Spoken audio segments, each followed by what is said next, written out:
Welcome to this tutorial, where we'll review the invoice stage of a sale order. This is where you bill your customer and enter payments, which can be completed before or after the fulfillment of a sale order. Invoices can also be automatically completed through e-commerce, accounting integrations, and payment processors like Stripe and point-of-sale transactions. Let's start by navigating to the Invoice tab of an authorized sale order. Here you'll see that Cin7 automatically generates an invoice number for you. Start by entering the invoice date. The payment due date is automatically generated from the payment terms of the sale. Sale order products are automatically copied into the invoice, but you can still add additional costs like shipping. When your invoice is ready to be closed out, click Authorize.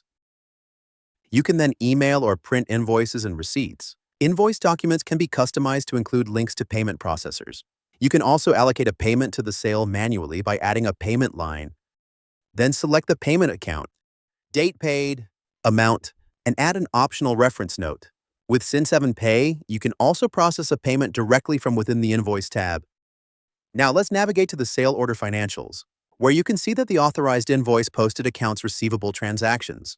And that's how you complete an invoice for your customers' ordered items and services.